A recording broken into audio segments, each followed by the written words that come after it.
University professor started off his class by picking out of his back pocket a £20 note. And in this lecture hall of about 200 people, he asked, how many of you would like this note? Naturally, all 200 hands went up. He said, interesting. He then said, before I let you have it, let me ask you this question. He took the note and folded it in half twice. And then he said, how many of you want this note? Still, 200 hands went up. Now he said, let me try something else. He took the note and he crumpled it. He said, how many of you want this note now? Still, 200 hands went up. Finally, he chucked the note on the floor. He screwed it with his shoe and crumpled it even more, picked it back up, now with dirt, and said, how many of you want this note? All 200 hands were still up. He said, today you've learnt an important lesson. No matter how much I crumpled that note, how much I scrunched it up, how many times it was trodden on, you still wanted it because it was still worth £20. In the same way that that £20 note held its value, so do you. No matter how many times life will tread on you, life will crumple you, life will scrunch you, and life will squeeze you, you will always keep your value, that spark within us all of bliss, knowledge, and eternity that exists. That spark will never be taken away.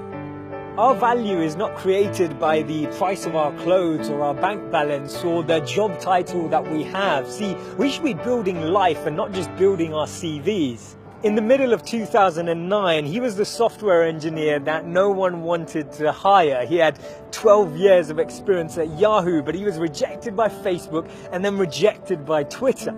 He'd been to a great university. He had a great CV. But he decided to team up with one of his alumni members at Yahoo and started to create an app and focus on the startup space. In 5 years' time, he sold that app for $19 billion to Facebook. Believe it or not, that was Brian Acton, the co-founder of WhatsApp. When he was rejected from Facebook, he said it was a great opportunity to connect with some fantastic people. I look forward to life's next adventure. When he was rejected by Twitter, he responded by saying, worked out, it was quite a long commute.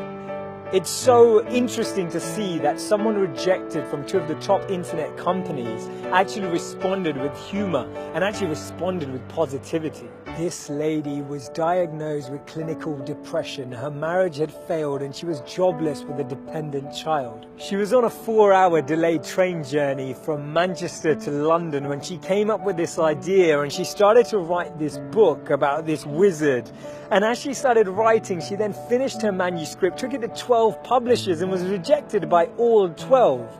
Believe it or not, that's J.K. Rowling. This man watched his first company crumble. He was a Harvard University dropout and his first company's demo didn't even work. He went on to build Microsoft. His name's Bill Gates. Therefore, failure is just a sign that we need to widen our scope. We need to be ready and build ourselves up for the next level. Actually, what we end up achieving is far greater than what we'd envisioned for ourselves. And this divine plan, this orchestration can't be happening without this intervention that occurs, because if we had it our way, we'd just settle, we'd just accept what we thought was our goal, what we thought we were chasing.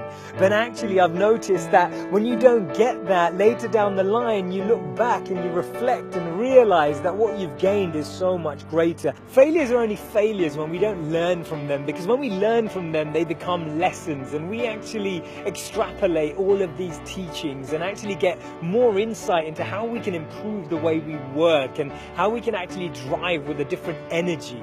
The challenge we have is that we only talk about people's failures when they succeed, and that's why they become this taboo, or we feel like their failures never happened. We need to share these stories earlier. We need to bring out these stories and experiences on the journey so that people who are on the journey can actually follow in those footsteps.